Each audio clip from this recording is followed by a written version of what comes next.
அவ்வளோ அழகான ஒரு ஆக்டிங் கேரி பண்ணீங்க. 96 வந்து இன்னைக்கு வரைக்கும் பல பேர் நாங்க திருப்பி திருப்பி வாட்ச் பண்ணுவோம். இத்தனை வாட்டி நான் பார்த்திருக்கேன் அப்படின்ற மாதிரிலாம் கமெண்ட்ஸ் வந்துகிட்டே இருக்கு. இஸ் நோ டவுட் மெய்யழகன் அதே மாதிரி ஒரு ரீவாட்சபிள் ஃபில்மா இருக்க போகுது. Thank you so much for choosing this. முதல்ல பத்திரிகை, தொலைக்காட்சி, ஊடக நண்பர்கள் எல்லாருக்கும் இந்த படத்தை புரிஞ்சுக்கிட்டு இந்த படத்தை பத்தி அத்தனை வரிகள், அத்தனை பாராட்டு வரிகள் எழுதி இந்த படத்தை கொண்டாடினவங்க எல்லாருக்கும் முதல்ல நன்றி. அதே சமயத்துல உலகத்துல எங்கிருந்தோ சின்ன சின்ன ஒரு ஒரு மூலைகள் இருந்து இந்த படத்தை பத்தி, இந்த படத்தை ரசிச்சு இந்த படம் என்ன தாக்கத்தை அவங்க மேல ஏற்படுத்தியிருக்குன்னு தொடர்ந்து ஒரு மீம்ஸாவும் பதிவுகளாகவும் ரீல்ஸாவும் போட்டுட்டே இருக்கிற தமிழ் சினிமாவின் ரசிகர்கள் உங்க எல்லாருக்கும் இந்த தருணத்துல நன்றி சொல்லிக்கிறேன். நன்றி சொல்ல முடியல. அவ்வளவு பேர் இந்த படத்தை பாராட்டி இருக்கீங்க, புரிஞ்சுக்கிட்டு இருந்திருக்கீங்கிறதுக்கு ரொம்ப நன்றி. இந்த படம் ஒத்துக்கிறதுக்கு மிகப்பெரிய ரீசன் என்னன்னா, இதுக்கு முன்னாடி தமிழ் சினிமால அருமையான படங்களை நமக்கு கொடுத்த முக்கியமான இயக்குநர்களும் நடிகர்களுக்கும் நன்றி சொல்லி ஆகணும். Balachander sir, K Viswanath sir, Balu Mahendra sir, Mahendran sir, Kamal sir, அவங்கெல்லாம் நம்ம சின்ன வயசுல அவங்க வந்து வெறும் உறவுகளை வச்சு கதைகள் பண்ணி அதை ரசிக்க வச்சு அதை தூங்க விடாம பண்ணியிருக்காங்க. அந்த மாதிரி படங்கள் நமக்கு கிடைக்காதான் ஏங்குறப்போ அப்படி ஒருத்தர் கதை எழுதியிருக்காரு. அந்த கதையை எப்படி மிஸ் பண்றது? எனக்கு மெட்ராஸ் வெற்றி விழால வந்து பத்திரிகை எல்லாரும் நான் சந்திச்சப்ப ஞாபகம் இருக்கு. நல்ல படங்களை தேர்ந்தெடுத்து பண்ணுங்க, நீங்க பருத்திவீரன்ல ஸ்டார்ட் பண்ணிருக்கீங்க, நீங்க பொழுதுபோக்கு படம் பண்ணுங்க, ஆனா நல்ல படங்கள் தேர்ந்து பண்ணீங்கன்னு எனக்கு சொல்லியிருந்தீங்க. மறக்கவே மாட்டாது. அதுல இருந்து நான் என்னுடைய பாதையும் நான் தேர்ந்தெடுத்த படங்களும் உங்களுக்கு தெரியும். இந்த படம் வரும்போதும் இந்த படம் பண்ண வேண்டிய படம். இது வந்து இந்த படம் எவ்வளவு ஒரு உரையாடல்களை உருவாக்கி இருக்கு, எத்தனை பேர் ரிஃப்ளெக்ட் பண்ண வச்சிருக்கு. ஒரு கலைப்படைப்புக்கும் நல்ல கலைப்படைப்புக்கும் முதல் விஷயமே இந்த உரையாடலை ஏற்படுத்துறது, ஒரு விவாதத்தை ஏற்படுத்துறது தான். அப்படி அவ்வளவு விஷயங்களை வந்து இந்த படம் பேச வச்சிருக்குங்கிறதுக்கு இந்த படத்துடைய வெற்றிக்கூட மிகப்பெரிய முக்கியமான ரீசன். அப்படி சினிமாங்கிறது பொழுதுபோக்கு மட்டும் இல்லை, எல்லா கலை அம்சத்தையும் சேர்ந்த ஒரு கலைப்படைப்புன்னு காமிச்சுக்கிறதுக்கு எப்பாதான் நல்ல படங்கள் அமையும். அப்படி ஒரு படமா தான் நான் பாக்குறேன். அதே சமயத்துல இன்னைக்கு ஒரு 30ல இருந்து அபவ் இருக்கிறவங்க, வாழ்க்கையில கொஞ்சமாவது கஷ்டத்தை பார்த்தவங்க, அவங்க எல்லாருக்கும் இந்த படம் நிச்சயம் புரியும்னு நம்பினேன். அண்ட் இன்னைக்கு இருக்கிற ஒரு மன ஓட்டம் இருக்கு இல்லையா, ஒரு செகண்ட் வேர்ல்ட் வார் அப்புறம் ஒரு சமுதாயம் வாழ்ந்துருக்கோம். அவங்களோட என்ன ஓட்டங்கள் அதுக்கப்புறம்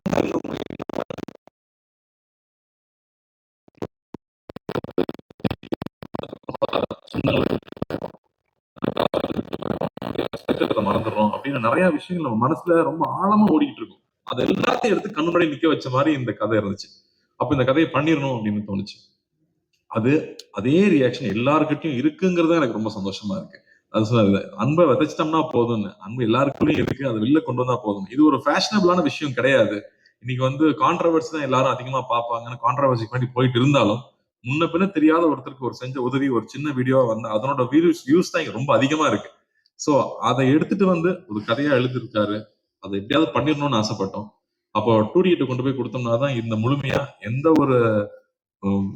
ஒரு டிஸ்டர்பன்ஸ் இல்லாம அழகா வந்து சேரும்னு நம்பணும். அதுக்கேற்ற மாதிரி வந்து ராஜாக்கும், Karthiyanan, team managers, Senthil sir, இவங்க எல்லாருக்கும் வந்து பெரிய நன்றி சொல்லணும். ஏன்னா அப்படி கவனிச்சுட்டாங்க. எல்லாமே நைட் ஷூட்டு கூடயே இருந்து எந்த ஒரு இடையூறு இல்லாம அந்த ஷூட்டிங் கண்டினியூஸா வந்து முடிஞ்சதுக்கு அந்த ப்ரொடக்ஷனுக்கு ஒரு பெரிய நன்றி சொல்லணும்.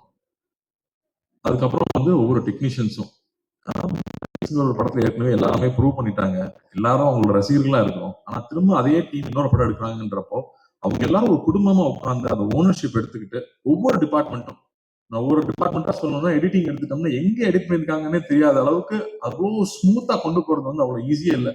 அந்த உரையாடலுக்கும் கற்பனையில இருக்கிற அந்த பழைய கால காட்சிகளுக்கும் ஜம்பே இல்லாம அவ்வளவு ஸ்மூத்தா கொண்டு போனது கோவிந்த் வசந்தோட இசை. மாடை பார்க்கும்போது அது என்னமோ ஒரு தெய்வம் மாதிரி தெரியுது நம்ம கண்ணுக்கு. ஒரு சைக்கிள் பாக்குறப்போ ஒரு விலை மதிப்பு இல்லாத ஒரு பழைய சைக்கிளுக்கு வந்து அவ்வளவு ஒரு வேல்யூ இருக்குங்கிறது. என் கசன் சொல்றான், அந்த படம் பார்த்துட்டு ஒரே ஒரு நாள் அண்ணா கூப்பிட்டு நீ வந்து நான் பாத்துக்கலாம்னு சொன்னாரு. நான் ரியலைஸ் பண்ணதே இல்லை அந்த மோமெண்ட்டை. எப்ப என் வாழ்க்கை மாறிச்சு நான் ரியலைஸ் பண்ணதே இல்லை. ஆனா அந்த ஒரு ஃபோன் கால் என் வாழ்க்கையை மாத்துச்சு. அப்படி நம்ம யாருக்குமே நம்மள அறியாம பண்ண உதவி அவங்க லைஃபே மாத்த முடியும்னு சொன்னா அப்ப தெரிஞ்சு எவ்வளவு உதவி பண்ணலாம் அப்படின்னு அவனுக்கு அவ்வளவு மைண்ட்ல ஓடிட்டே இருந்துச்சுன்னு சொல்றான். அப்படி எல்லாருடைய மனசாட்சியா எல்லாரையுமே வந்து இந்த படம் கேள்வி கேட்க வச்சுட்டு இருக்குன்னா அதுக்கு அந்த இசை கொடுக்குற வேல்யூ இருக்கு இல்லையா, அது அவ்வளவு முக்கியமா நான் பார்த்தேன். கேமரா ஒர்க்கா வந்து மகி எப்ப வேலை செஞ்சாப்லன்னே தெரியல, தள்ளிதான் இருப்பாப்ல, கிட்டே வரமாட்டாங்க. ஒரு கிட்ட வந்து கேமரா வச்சு இது சினிமான்னு காமிக்கிற மாதிரி ஒரு காட்சி கூட இல்ல. எல்லா இடத்துலயும் தள்ளி இருப்பாங்க. ஏன் பிரதர் இந்த படத்துல இந்த ட்ராலி ஷாட், இந்த ஜிம்மி ஜிப் இதெல்லாம் யூஸ் பண்ணவே மாட்டீங்களா அப்படின்னு கேட்டேன். எந்த இடத்துலயும் சினிமான்னு தெரிஞ்சிடக்கூடாதுங்கிறதுக்காக கேமரா தள்ளியே இருக்கும். எங்க கிட்டயே வந்ததே இல்ல. ஒரு நாள் கூட நானும் சாரும் நடிக்கிறப்போ நாங்க வந்து நடிச்சிட்டு இருக்கோம் ஒரு உணர்வே இல்லை. நாங்க 2 பேரும் பேசிட்டு இருக்கோம். ரொம்ப நெருக்கமானவங்க கிட்ட இருக்கிறப்போ தான் வந்து நம்மளோட எல்லா விஷயங்களும் பகிர்ந்துக்கும்.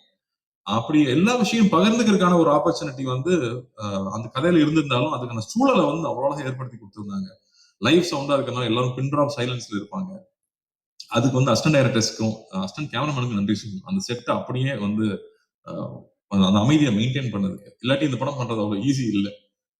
இல்லாட்டி அந்த மாதிரி ஒரு ஜோன் அவுட்டா உள்ள போய் நம்மளுடைய சரித்திரமும் நம்ம சமூகத்துல நடக்கிற நிகழ்ச்சிகளும், ஏன்னா நமக்கு நமக்கு வராத வரைக்கும் அது பிரச்சனை இல்லைன்னு தான் நம்ம வாழ்ந்துட்டு இருக்கோம். ஆனா வந்து உன்னை சுத்தி இருக்கிற விஷயம் இன்னைக்காவது உன்னை பாதிக்கும் அப்படிங்கிறது வந்து நமக்கு பின்னாடி தான் இருக்கும். ஆனா ஒருத்தன் அதை எடுத்து நம்ம கண்ணு முன்னாடி பேசுறான் இல்லையா, அப்பதான் அதனோட சீரியஸ்னஸ் நமக்கு புரியுது. அந்த மாதிரி விஷயங்களை பகிர்ந்துக்கிறது வந்து எனக்கே ஒரு படிப்படியா இருந்துச்சுன்னு சொல்லலாம். அண்ணன் அடிக்கடி சொல்லுவாங்க, லார்ஜ் ஹார்ட்டடா இரு, லார்ஜ் ஹார்ட்டடா இரு, உன்னால எவ்வளவு பெருந்தன்மையா இருக்க முடியுமோ இரு அப்படின்னு அடிக்கடி சொல்லிட்டே இருப்பாங்க. அப்படி பெருந்தன்மையா இருந்தாதான் சில முடிவுகள் எடுக்க முடியும். சில தருணங்கள்ல முக்கியமான முடிவுகள் எடுக்க முடியும். அப்பதான் எல்லார் மேலயும் அன்பா இருக்க முடியும். அவன் மேல கோவப்பட்டவங்க மேலயும் நம்மளால அன்பா இருக்க முடியும். அந்த மாதிரியான சூழல் இந்த படம் திருப்பி எனக்கு ஏற்படுத்தி கொடுச்சுன்னு சொல்லலாம்.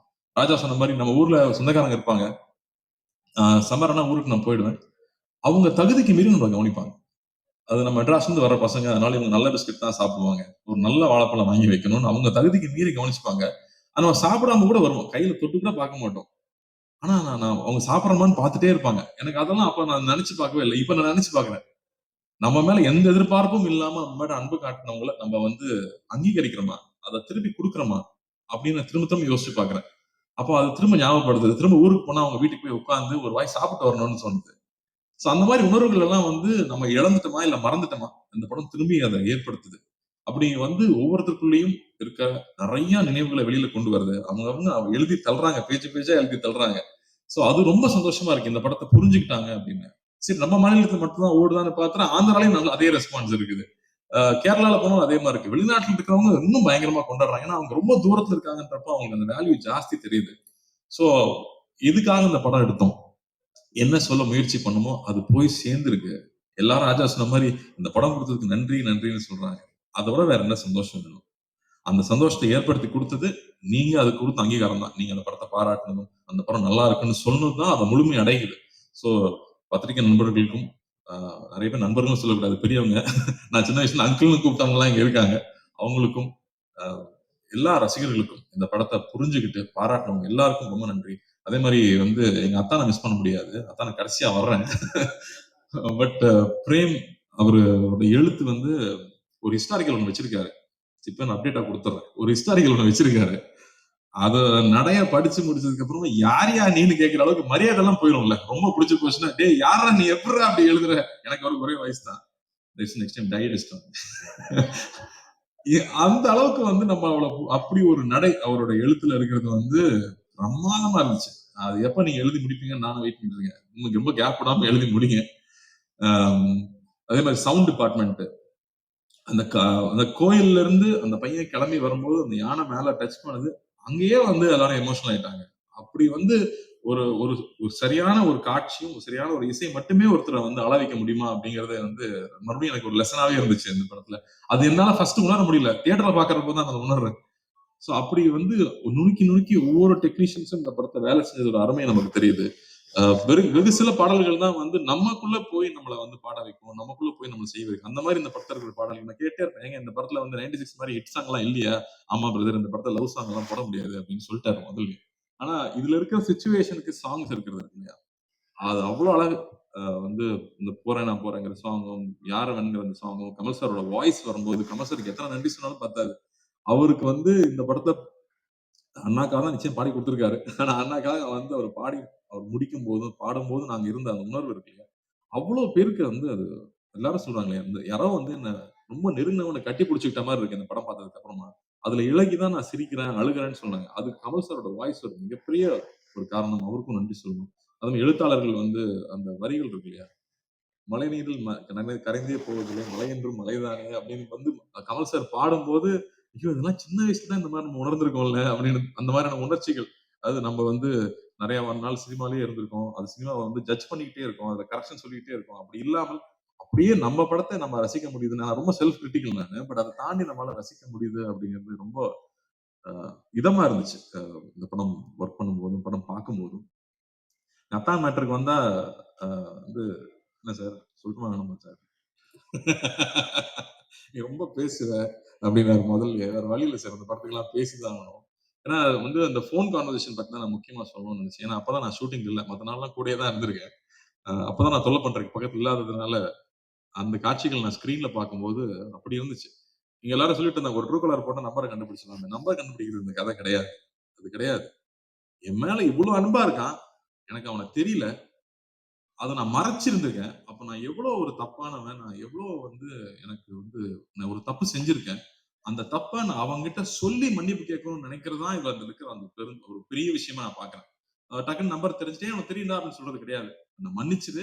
நான் தப்பு பண்ணிட்டேன். நான் மோசமானவன். எனக்கு உன்ன தெரியல அப்படின்னு சொல்றது ஒரு உண்மை இருக்கு இல்லையா? அது அந்த கண்ணுல பார்த்தேன். அந்த ஒவ்வொரு வார்த்தை சொல்லும்போதும் பார்த்தேன். அது வந்து பிரமாதமா இருந்துச்சு. சார் கிட்ட நான் சொன்னேன். சார் சான்ஸே இல்ல சார். அப்பப்பா அப்படின்ட்டாரு ஒரே செகண்ட்ல. ஆனா அது வந்து அந்த உண்மை இருக்குல்ல. அவ்வளவு நேர்மையா இருந்தா தான் அத சொல்ல முடியும்னு எனக்கு தோணுச்சு. அப்படி அவர் சொன்ன விஷயம் இருக்கு இல்லையா? அது எவ்வளவு பேருக்கு புரிஞ்சதுன்னு தெரியல. அது வந்து ரொம்ப ஈஸி இல்ல. எனக்கு கண்டுபிடிச்ச நம்பர் யாராவது கேட்டு சொல்றது இல்ல. எனக்கு உனக்கு தெரியல. நான் அதுக்கு அசிங்கப்படுறேன் அப்படின்னு சொல்லிட்டு சொல்ற அந்த நேர்மை வந்து அவர் கண்ணுல அப்படியே இருந்துச்சு. அதுக்கப்புறமா பேச பேச டேய் தாங்க முடியலடா சொல்லி தொலைடாங்கிறப்போ அந்த உரிமையும் இருந்துச்சு.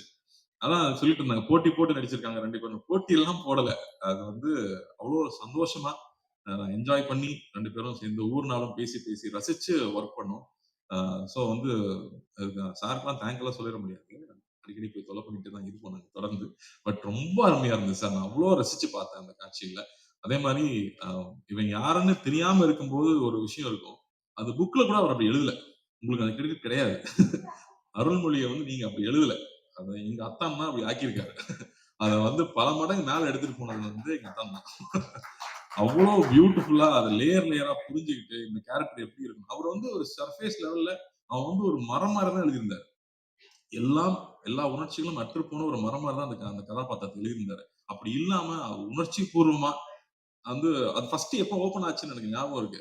யார் ஃபர்ஸ்ட் குளிச்சுட்டு வராங்கன்னு பாப்போமா? பாப்போமா அப்படின்னாரு. நான் ஃபர்ஸ்ட் ஆடி போயிட்டேன். இப்படி இல்லையே, அப்படி எழுதலையே அப்படின்னு. அப்பதான் வந்து திரும்ப எனக்கு நாங்க ஊருக்கு போனா எப்படி இருப்போமோ, அப்ப வந்து எப்படி ஒருத்தன் இழகுறான் அப்படிங்கிறத வந்து அவரு மைண்ட்ல வச்சுக்கிட்டு, ஸ்டேஜ் பை ஸ்டேஜ் அவர் கொஞ்சம் கொஞ்சமா, கொஞ்சம் கொஞ்சமா, கொஞ்சம் கொஞ்சமா அதுல இருந்து வெளிய வந்துருப்பாரு. இல்ல நான் சொல்லி தான் ஆகணும். முடியாது. இவ்வளவு பேர் இருக்காங்க. நான் சொல்லி தான் ஆகணும். வேற எப்ப சொல்றது? சோ பியூட்டிஃபுல்லா பண்ணிருந்தீங்க sir. Love you sir. And இந்த தருணத்துல எனக்கு இவ்வளவு நேரம் டைம் கொடுத்து பேச அனுமதிச்ச உங்களுக்கும் ரொம்ப ரொம்ப ரொம்ப நன்றி. நிறைய மிஸ் பண்றேனா அப்படின்னு யோசிக்கிறேன். சக்தி இன்னொரு பேச்சாளர் எங்களுக்கு ரெடி ஆயிட்டாரு இண்டஸ்ட்ரிக்கு. ரொம்ப அழகா சொன்னீங்க. டைரக்டர் பத்தி அவ்வளவு அழகா சொன்னீங்க. எப்படி வந்து நிறைய மூட்டை கட்டி வச்சிட்டோம்னா அதுல வந்து அரிசியும் உமியும் சேர்ந்து இருந்தா அதுக்கு வேல்யூ இல்ல. அரிசி மட்டும் இருந்தா தான் வேல்யூ. அப்ப எத்தனை மூட்டைங்கிறது கணக்கு இல்ல. மூட்டை மட்டும் அரிசி இருக்கா அது உணவாகுமாங்கிறது தான் முக்கியம். அதனால கம்மியான படங்கள் பண்ணாலும் நல்ல படங்களா பண்ணுவாரு நிச்சயமா அவரு. பட் அது ரொம்ப அழகா எடுத்து சொல்லிருக்கீங்க. ஸோ நன்றி. இந்த அனைவருக்கும் அசிஸ்டன்ட் டைரக்டர்ஸ்க்கு படத்துல வேலை செஞ்ச அனைவருக்கும் அந்த மாடுல இருந்து அந்த பாம்புல இருந்து அந்த சைக்கிள்ல இருந்து அந்த செருப்பு வரைக்கும் நன்றி நன்றி நன்றி. இந்த ஒரு சந்தோஷத்தை கொடுத்ததுக்கு இந்த பெருமையை கொடுத்ததுக்கு மறுபடியும் அண்ணாவுக்கும் நான் நன்றி சொல்லிக்கிறேன். அடிக்கடி வந்து ஆஹ் நான் சொல்லிட்டே இருப்பாங்க இந்த படத்தை பத்தி இந்த மாதிரி திரும்ப அடிக்கடி படம் பண்ண முடியாது ஃபர்ஸ்ட் பி ப்ரௌட் அப்படின்னு சொல்லிட்டே இருந்தாங்க. அன்னி முந்தனே தான் படம் பார்த்தாங்க. ஒரு ப்ரொடியூசரா பொறுப்பா ரிலீஸ்க்கு முன்னாடி படம் பார்க்க வேணாம்.